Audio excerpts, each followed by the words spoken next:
오늘 함께 은혜 받을 말씀은 우리 시편 23편 1절에서 6절 말씀까지입니다. 우리 시편 23편 1절에서 6절 말씀입니다. 우리 너무 잘 아시는 말씀인데 함께 우리 1절부터 6절까지 천천히 우리 함께 합독하면 좋겠습니다. 여호와는 나의 목자시니 내게 부족함이 없으리로다. 그가 나를 푸른 풀밭에 누이시며 쉴만한 물가로 인도하시는도다. 내 영혼을 소생시키시고 자기 이름을 위하여 의의 길로 인도하시는도다. 내가 사망의 음침한 골짜기로 다닐지라도 해를 두려워하지 않을 것은 주께서 나와 함께 하심이라. 막대기가 나를 안위하시나이다. 주께서 내 원수의 목전에서 내게 상을 차려주시고 기름을 내 머리에 부으셨으니 내 잔이 넘치나이다. 내 평생의 선하심과 인자하심이 반드시 나를 따르리니 내가 여호와의 집에 영원히 살리로다. 아멘. 오늘 본문을 우리 함께 읽으면서 어떤 생각이 가장 많이 드셨습니까? 여러분 오늘 시편 23편 읽으실 때 무엇이 좀 생각이 많이 났습니까?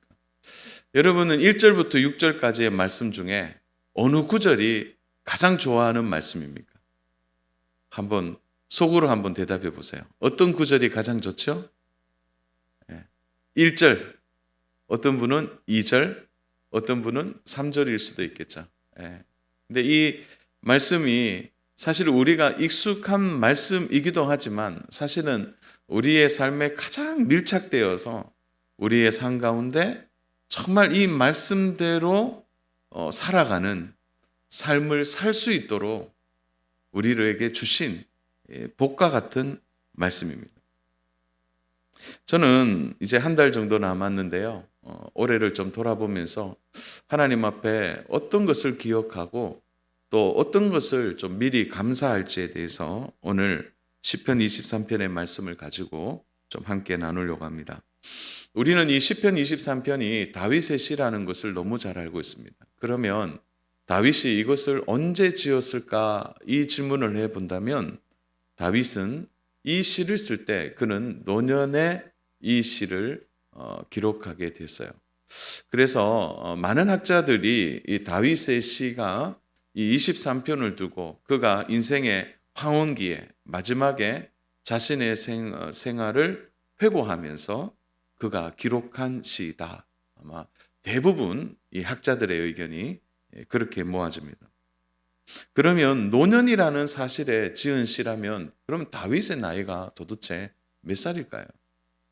자, 우리는 다윗의 나이를 먼저 좀 주목하기 위해서 사무엘하 5장 5절을 좀 봐야 되는데 우리 한번 5장 5절을 보십시오. 헤브론에서 7년 6개월 동안 유다를 다스렸고 예루살렘에서 33년 동안 온 이스라엘과 유다를 다스렸더라. 다윗이 30세의 왕이 되고 그가 40년 동안 나라를 다스렸습니다. 자, 그러면 그의 인생의 나이가 대충 언제 될까요? 70이죠, 70. 그러니까 그가 60이 넘어서 우리가 대충 추정하기에는 60이 넘어서 70 사이에 이 시를 썼을 것이다. 이렇게 보고 있습니다.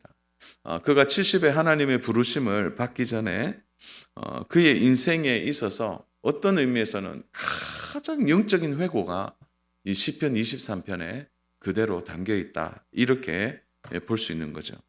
자, 그러면 다윗이 또 노년에 기록한 시가 또 한 편 더 있는데요. 시편 30편입니다. 우리 시편 30편 4절 5절인데 우리는 이 구절은 같이 좀 한번 읽어보면 좋겠네요. 같이 읽겠습니다. 주의 성도들아 여호와를 찬송하며 그의 거룩함을 기억하며 감사하라. 그의 노염은 잠깐이요 그의 은총은 평생이로다. 저녁에는 울음이 깃들지라도 아침에는 기쁨이 오리로다. 아멘. 이것이 다윗이 노년에 쓴 시예요. 다윗은 지나온 인생을 표현하면서 그가 하나님께 어떻게 표현하고 있냐면 두 가지를 좀 주목해야 되는데 여러분 한번 4절 볼까요? 4절 보면 그의 거룩함을 기억하며 감사하라. 이렇게 기억하고 감사하는 것을 그는 그의 노년에 있어서 가장 중요한 신앙의 태도이다. 이렇게 볼 수 있습니다. 사실 다윗은 우리보다 훨씬 더 고단한 인생을 살았어요. 겉은 화려하고 그가 이스라엘의 최고의 위대한 왕이었지만 여러분 그의 가족사를 한번 내내히 보세요. 어떻습니까? 그 가족사가 평탄하지 않았어요. 형제들끼리 서로 싸우고 심지어 죽이기까지 하고 그리고 사랑하는 그 아들이 반역을 해서 자신을 쫓아내게 되고 그리고 비극 가운데 큰 비극이 또 일어나지 않아요? 그 아들마저도 그러니까 다윗이 이 고백이 나오는 거예요. 5절 보면 이런 말씀이 있죠. 그의 노염은 잠깐이요 그의 은총은 평생이로다. 저녁에는 울음이 깃들지라다. 다윗의 인생에 울음이 얼마나 많았습니까? 그러니까 저녁에는 그냥 다윗의 인생이 그냥 우는 거예요. 계속 우는 거죠. 그런데 아침에 일어나면 하나님이 또 새 힘 주시는 기쁨 주셔서 다시 일어났던 그게 다윗의 인생에 반복되는 일들이었어요. 그래서 다윗이 이제 언제나 하나님에 대한 기억과 감사를 잊지 않죠. 어떤 기억을 합니까? 노염은 잠깐이고 그의 은총은 평생이라는 걸 기억하는 거죠. 그걸 감사하는 것이고. 다윗의 이러한 삶이 그의 인생에 있어서 가장 중요한 신앙의 태도를 만들어냈습니다. 사실 오늘 다윗이 무엇을 기억하고 무엇을 감사하는지를 오늘 시편 23편을 보면 곳곳에 그 질문의 답이 들어 있습니다. 저는 오늘 그러면 이 시편 23편은 사실은 일주일 해도 이것을 한 30번 정도 쪼개어서 나누면 좋겠는데 오늘 이 한 시간도 아니죠. 채 30분 되지 않는 시간에 이 23편 전체를 다루려니 이거 어렵고 해서 이 23편의 좀 구조적인 것만 오늘 좀 살펴보려고 해요. 그것은 바로 이 시편 23편에 있어서 전체적인 시간적인 구조 이것을 좀 보고 오늘 기억하고 감사할 수 있는 몇 가지를 좀 찾아보려고 합니다. 자, 그러면 어떻게 이 시편 23편을 좀 구조적으로 좀 볼 수 있을까요? 그것은 1절부터 4절까지는 과거에 대한 기억입니다. 과거에 대한 기억이에요.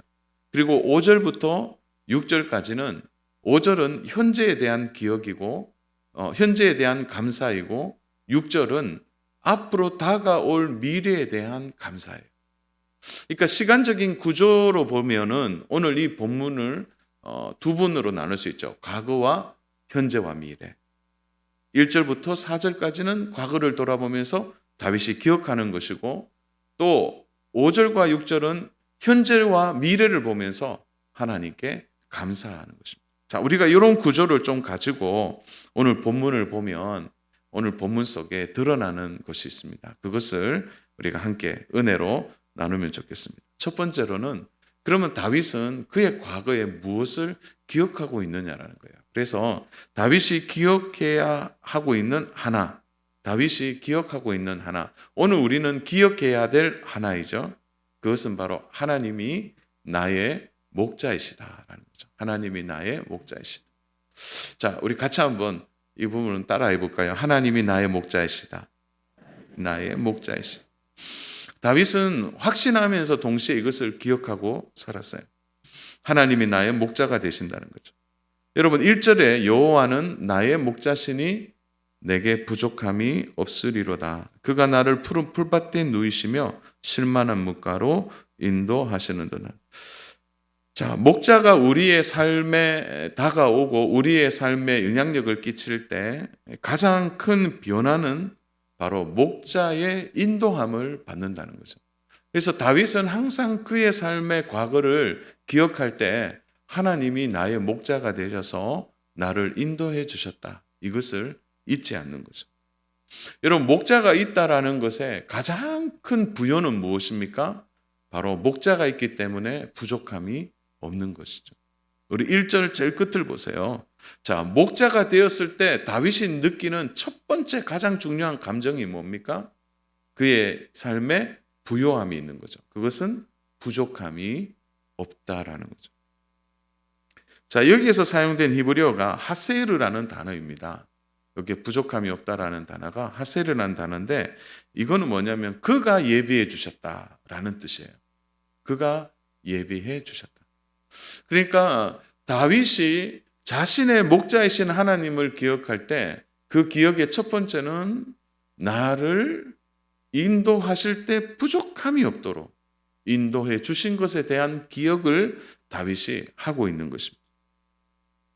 사랑하는 여러분, 근데 이 단어가요, 여기만 쓰인 게 아니라 구약의 신명기 2장 7절에도 이 단어가 그대로 사용되는데, 내 하나님 여호와께서 내가 하는 모든 일에 내게 복을 주시고 내가 이 큰 광야에 두루 다님을 알고 내 하나님 여호와께서 이 40년 동안을 너와 함께 하셨으므로 내게 부족함이 없었느니라 하시기로.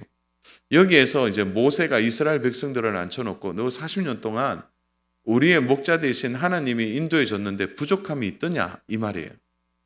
여기서 말하는 부족함이 없었느니라 할 때 이때 쓰인 단어가 바로 하세르라는 단어입니다.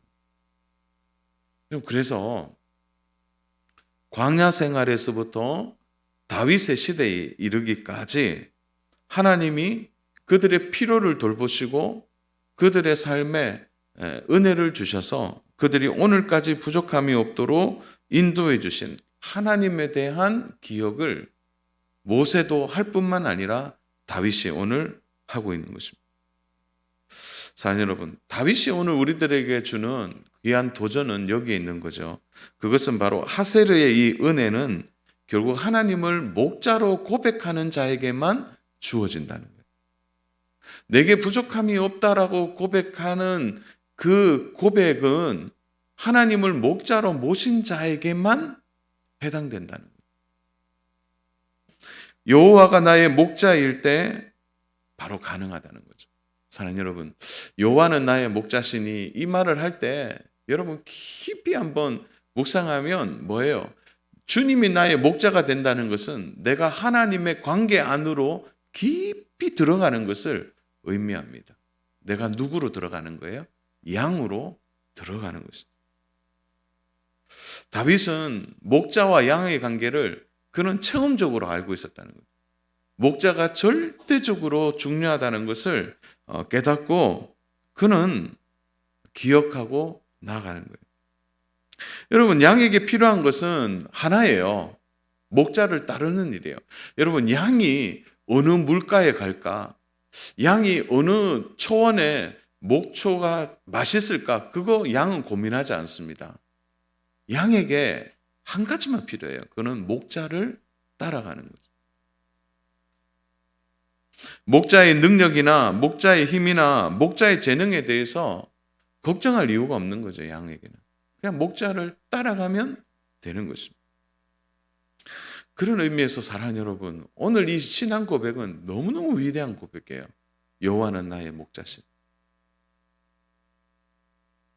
이 고백이 오늘 우리의 삶의 평생의 고백이 될 뿐 아니라 우리의 삶의 어떤 순간에도 우리의 삶을 인도해내는 가장 중요한 기억이요 고백이 되어야 된다는 거죠. 사랑하는 여러분, 여러분의 목자가 하나님이세요? 정말 여러분의 목자 되신 분이 하나님이시다라는 이 고백이 하나님과의 관계 안에 깊이 들어가서 오늘 우리들에게도 다윗이 누렸던 이 하세르의 은혜를 우리가 함께 누리는 귀한 복을 우리가 받았다는 것을 꼭꼭 기억하기를 축복합니다. 오늘 우리 시대에요, 많은 사람들이 하나님 없이 삽니다. 하나님을 왜 믿지 않느냐 얘기 들어보면 불편하대요. 하나님. 또 하나님이 그렇게 필요하지 않아요. 여러분, 문제는요, 하나님 없이 만나는 일이 있다는 거죠. 하나님 없이 살다가 만나는 큰 일이 무엇입니까? 여러분, 우리 4절 한번 오늘 23편 4절 볼까요? 거기에 무엇을 만납니까? 내가 사망의 음침한 골짜기를 지나갈 때 다닐지라도. 여러분, 사람들은 사망의 음침한 골짜기를 만날 때 여지없이 무너지는 거죠. 여러분, 흰 이빨을 드러내고 오늘도 사정없이 우리를 물고 뜯는 사단의 세력뿐만이 아니라 우리의 인생에 고비고비마다 찾아오는 이 사망과도 같은 그늘의 골짜기들이 우리의 삶에 얼마나 많이 있는지 몰라요. 한 곱이 넘어가면 또 다른 한 곱이가 있는 거죠. 여러분, 여기에서 우리가 무기력하지 않는 이유가 무엇입니까? 바로 나에게 목자가 있다는 거예요. 그래서 목자 대신 그분의 지팡이와 막대기가 나를 이끌고 있다는 것을 알기 때문에 목자가 있는 성도는 결코 넘어지지 않는다는 거죠. 그런데 하나님 없이 살아가는 사람들은 이때를 만나면 그냥 풀썩 주저앉아 버리는 거예요. 자신의 힘으로 버티다 결국은 무너지게 되는 것입니다. 여러분, 세상에서 가장 불행한 사람은 돈이 없는 사람이 아니에요. 세상에서 가장 불행한 사람은 어떤 신체적인 아픔과 장애가 있는 사람이 아니에요. 진짜 불행한 사람은 자신의 힘으로 사는 사람들이에요. 자기의 힘을 믿고 살아가는 사람들이 세상에서 가장 불행한 사람들입니다. 힘주고 살지만 그 힘이 빠지는 순간 모든 것을 내려놓게 되는 거예요. 스스로 자신의 힘을 가지고 자신을 지킬 수 있다고 살아가지만 여러분, 세상이 얼마나 복잡합니까? 내 힘으로도 못 지켜요. 어렵습니다. 세상은 좋아하죠. 그런 능력 있는 사람, 자립심 있는 사람, 강한 사람 좋아합니다. 여러분, 그런데 조금만 눈을 들어 옆에 보세요. 그렇게 힘 있는 사람들 무너지는 거 우리 많이 보잖아요. 여지없이 무너집니다. 자신이 목자인 것처럼 살아가는 많은 사람들도 똑같이 무너지는 것을 보게 되는 것입니다. 그러므로 사랑하는 여러분, 오늘 다윗이 첫 번째 기억하는 것은 그의 신앙의 확신한 신앙 고백입니다. 확신한 신앙 고백. 그것이 바로 나의 목자는 여호와시다는 거예요. 여러분, 이 고백이 선명하게 살아야 우리의 인생의 하셀의 은혜를 경험한다니까요. 부족함이 없는 삶을 우리가 살아가게 되는 것입니다. 제가 진심으로 다시 한번 우리 성도 여러분께 묻겠습니다. 여러분의 목자는 누구십니까? 여러분은 어떻게 하면 하셀의 은혜를 받을 수 있습니까? 바로 나의 목자 대신 하나님을 고백할 때 받을 수 있는 것입니다. 그러므로 사랑하는 여러분, 이 연말에 우리 꼭 한번 더 기억해야 될 것은 하나님은 나의 목자가 되신다. 이 고백을 붙들고 이 연말을 보내기를 축복합니다. 그러면 두 번째 기억해야 될 게 뭐냐? 우리 한번 같이 해볼까요? 하나님은 나의 인도자가 되신다. 하나님은 나의 인도자가 되자. 목자의 가장 중요한 일은 첫 번째, 부유하게 하는 것, 하셀의 은혜를 주시는 것. 두 번째로는 그는 우리의 가이드가 되신다는 것, 우리의 인도자가 되신다는 것. 다윗이 두 번째 하나님에 대한 기억은 하나님이 자신의 인생의 인도자가 되어주셨다라는 고백입니다. 여러분, 2절과 3절에서 계속 반복되는 단어가 있죠. 그가 인도하시는도다. 그리고 3절에 보니까 또 나오죠. 인도하시는도다. 그러니까 하나님은 인도자가 되어주신다는 거예요. 사랑하는 여러분, 하나님이 우리의 목자가 되시는 순간 하나님은 적극적으로 우리의 삶을 인도해 주세요. 왜? 우리를 의의 길로 인도하시는 거죠. 그래서 다윗이 자신의 숱한 인생길에서 하나님이 자신을 어떻게 인도해 줬는지를 그가 잊지 않고 있는 거죠. 사랑하는 여러분, 하나님의 인도하심은 너무 신묘막측해서요. 모든 사람을 획일적으로 그냥 똑같은 방식으로 인도하시지 않고 각 사람의 특성에 맞게 하나님은 우리의 삶을 인도해 주세요.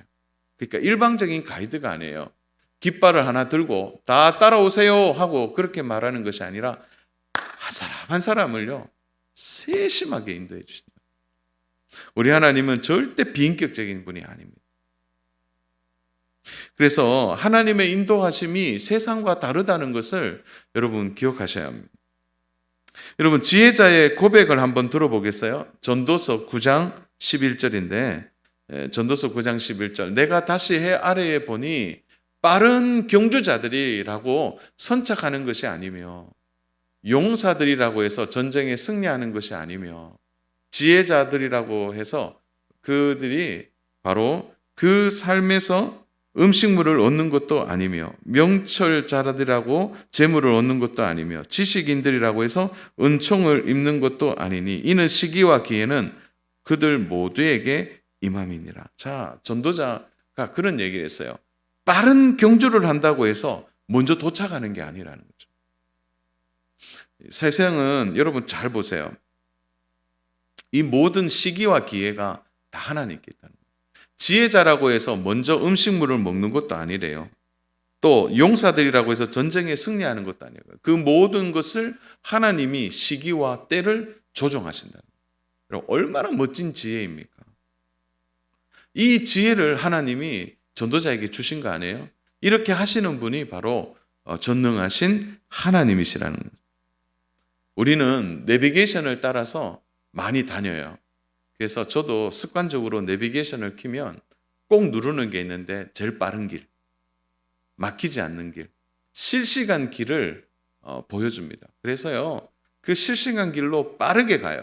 여러분 세상을 잘 보면 세상의 인도자들은 어떻게 하면 빠른 길로 갈지, 어떻게 하면 막히지 않는 길로 갈지 그것이 중요한 길이라고 말해요. 그러나 하나님의 인도하심의 특징은 다릅니다. 하나님은 우리 인생을 그저 빠른 길로만 인도하지 않으세요. 하나님은 때로는 돌아가게 하시고 때로는 다른 사람보다 늦도록 하십니다. 여러분 근데 그렇게 하나님이 인도하시는 게요, 우리의 발목을 잡는 일이 아닙니다. 세상은 남들보다 빨리 가야 하고 자신의 인생이 막히지 않는 길이 가장 좋은 길이고 가장 좋은 인도라고 생각하지만 하나님은 그렇지 않으세요. 우리 하나님은 우리 인생 전체를 보시는 거예요. 지금은 하나님이 돌아가게 하시는 데는 이유가 있는 거예요. 좀 더 빨리 세우지 않는 데는 하나님의 뜻이 그 안에 담겨 있는 것입니다. 저는 그래서 어떤 의미에서 보면 좀 이런 지혜가 좀 필요할 것 같아요. 안 될 때 다 하나님의 뜻이 있다. 좀 내 뜻대로 되지 않고 좀 돌아가면 아우 속상해 이게 아니고 뭐 하나님의 분명한 뜻이 있다. 저 그렇게 믿고 하나님은 시기와 때를 조정하시는 분이시다라는 것을 신뢰하는 믿음이 우리가 기억해야 될 믿음이 아닐까요? 연말과 연초가 되면 많은 사람들이 점을 봐요. 점 보는 분들 없죠? 예, 점 보세요. 제가 손 들어보세요 하면 어떤 분 손도 들기도 하는데 그러면 안 되죠. 예, 그 어떤 점집은 그렇더라고요. 보니까 기독교인 환영 이렇게. 그거 왜 그런지 모르겠어요. 근데 왜 점을 보나요? 다른 사람들보다 더 빨리 가고 싶은 거죠. 다른 사람들보다 더 형통하고 싶은 거죠. 성공하고 싶은 마음이 있는 거예요. 그런 사람들은 대부분 자기가 목자예요. 하나님이 목자가 아니라 자신이 목자니까 그런 거예요. 다윗은 알고 있는 것입니다. 인생이 빠르게 가는 것만이 다가 아니라는 거예요. 여러분 더 다윗은 알고 있어요. 누가 빠른 길로 인도해 주는 좋은 가이드냐, 누가 막히지 않는 길로 인도해 주는 가이드가 좋은 가이드냐. 다윗은 그렇게 말하지 않고 무엇입니까? 길이 중요한 게 아니라 그를 인도하는 가이드가 누구인가가 더 중요하다. 그래서 다윗이 여호와는 나의 목자다라는 이 분명한 신앙 고백이 있는 것입니다. 사랑하는 여러분, 목자 되신 우리 예수님의 가이드는 확실합니다. 우리의 인생의 끝까지 가장 하나님이 우리의 때와 시기를 아시고 가장 좋은 길로 인도해 주세요. 빠른 길만 찾지 마세요. 형통한 길 좋죠. 그러나 때로는 하나님이 보석과도 같은 우리의 인생을 빛나기 위해서 그 저녁에 슬픔을 주실 때도 있지만 결국은 가장 좋은 가이드로 우리의 인생길을 인도하신다. 예전에 제가 선교지 탐방을 가게 되었습니다. 그러니까 이게 이제 무슬림 좀 지역인데 한번 간 적이 있습니다. 근데 우리를 인도하는 가이드가 이런 말을 하는 거예요. 와, 자기도 여기에 처음 와봤다는 거예요. 아니, 가이드가 뭐 몇 번 와서 뭐 이렇게 한 게 아니라, 저도 여기 처음 와봤습니다. 그렇게 말하면서요, 그 다음 말이 정말 과간이었는데, 이렇게 생겼구나. 가이드가 그 말 하니까, 이 가이드를 못 믿겠더라고요. 이쪽으로 가면 됩니다 하는데, 저 사람도 처음 가는 길인데, 우리 따라가다가는 혹시나 뭐 어려움이 있지 않을까, 내심 불안한 마음이 있다는 거예요. 우리 주님이 우리의 손잡고 가이드 하시면서, 야, 나도 처음 와본다, 야. 야, 나도 여기 처음 왔다. 그렇게 하시는 분이 아니라는 거죠. 다윗의 이 신앙의 고백에는 깊은 신뢰가 숨어 있는 것입니다. 사랑하는 여러분, 하나님이 우리의 길을 인도하시고 우리의 인생을 붙드셨을 때는 하나님은 모든 질문에 답을 주시는 분이에요. 그분은 처음부터 끝까지 우리의 인생길을 다 알고 계시는 겁니다. 우리가 내일 무엇을 염려할지도 알고 계세요. 그러므로 우리에게는 새롭고 무서운 길이지만 주님에게는 이 길은 우리를 인도하는 그냥 길이에요, 길.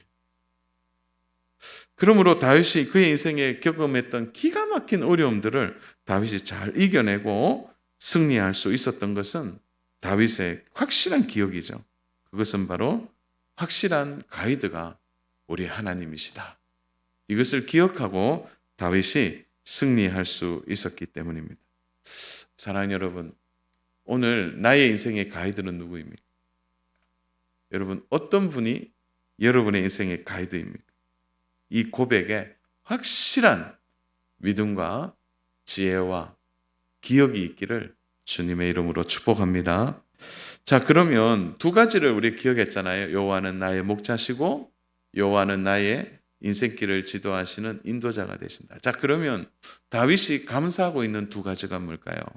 그거 첫 번째로는 은혜가 넘치는 인생으로 다윗은 하나님께 감사하고 있는 거예요. 그의 인생에 은혜를 주신 하나님. 그래서 다윗은 감사하고 있는 거죠. 자, 그러면 기가 막힌 이 감사의 첫 번째는 뭘까요? 5절입니다. 이 5절은 좀 같이 한번 읽어볼까요? 같이 읽겠습니다. 주께서 내 원수의 목전에서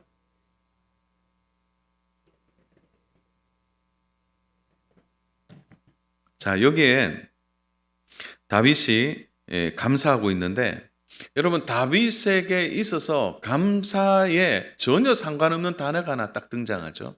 그게 원수예요, 원수. 근데 이 원수는 우리 한글식 성경 표기에는 원수에 이렇게 나오는데 원문에는 복수로 나와요. 원수들이 이렇게 나옵니다. 그러니까 다윗의 인생에 있어서 원수가 한두 명이 아니었죠. 그의 전반기에도 그의 인생의 중흥기에도 그의 인생의 노년에도 끊임없이 원수들이 다윗에게 왔어요. 그런데 다윗이 자랑하고 있는 거죠. 뭘 자랑합니까? 먼저는 과거에 사망의 음침한 골짜기로 다녀도 괜찮았다는 거예요. 왜요? 하나님이 나를 보호해 주셨다는 거예요. 또 하나의 감사는 뭡니까? 원수 앞에서 오히려 하나님이 더 큰 은혜를 자신에게 베풀어 주셨다는 것입니다. 사랑하는 여러분, 내 원수의 목전에서 내게 상을 차려주셨다라는 이 의미가 뭘까요? 자, 그러면 이 표현에서 상이라고 상을 베푸신다, 상을 차려주신다 할 때 이 상은 히브리어로 슐탄이라는 뜻인데 이게 뭐냐면은 그대로 밥상이에요, 밥상. 예. 그러니까 원수들 앞에서 밥상을 차려주시는데 여기에 차려주시다라는 이 말의 의미는 이게 발음이 좀 어려운데 알라크라는 단어인데요. 이게 뭐냐면은 성찬이에요, 성찬. 그러니까 성대한 정찬입니다. 그러니까 밥상이 보통 요만하잖아요. 그러니까 길게 되어 있는 이 정찬, 아주 성대한 정찬을 차려주시는 거예요. 그걸 누구 앞에서요? 원수들 앞에서. 그래서 요거를 우리식으로 표현하면 이렇게 되는 거죠. 원수들이 딱 칼을 들고 다윗을 죽이려고 다윗 앞으로 와요. 그런데 보고 깜짝 놀랐어요. 왜냐하면 다윗이 식사를 하고 있는데 그냥 식사가 아니라 그냥 뭐 먹는 밥이 아니라 그 길게 된 아주 정찬에서 만찬이 준비되어 있는 거예요. 그래서 다윗이 만찬을 먹고 있는 모습을 원수들이 목격을 하는 거죠. 여러분 이렇게 그런데 만찬은 여러분 그냥 한 사람이 먹겠어요?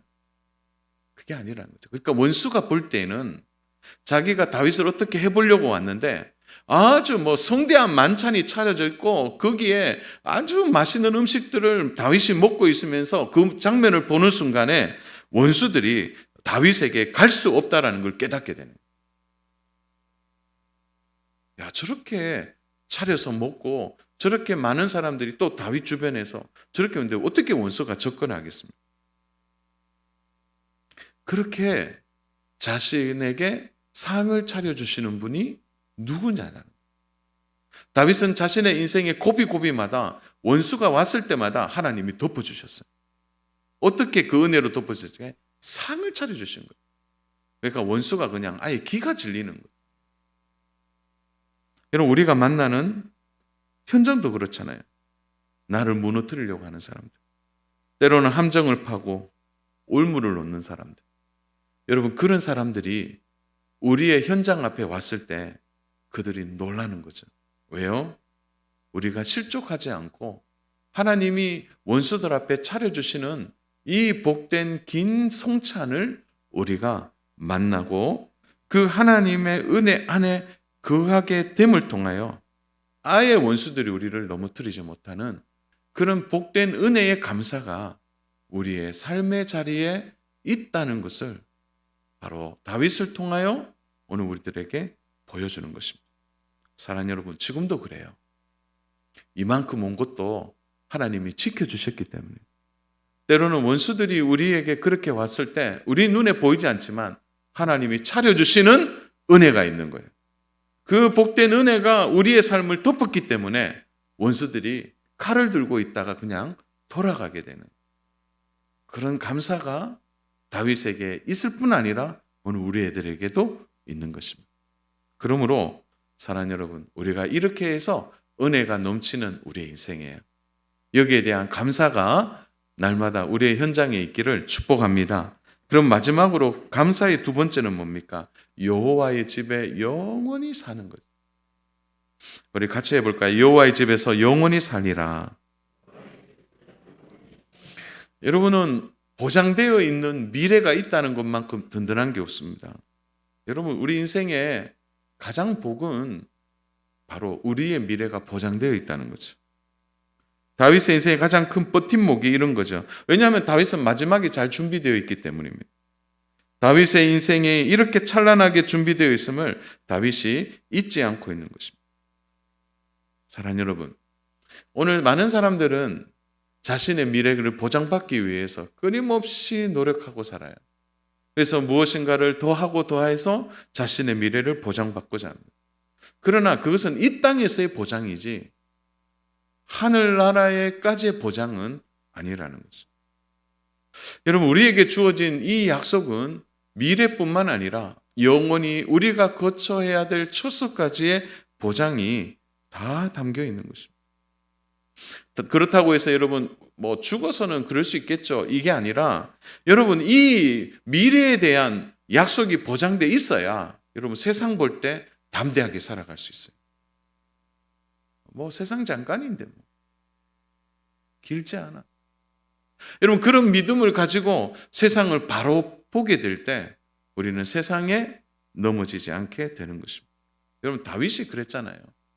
다윗은 자신의 끝이 무엇인지를 알았기 때문에 세상의 마음을 빼앗기지 않게 되는 거예요.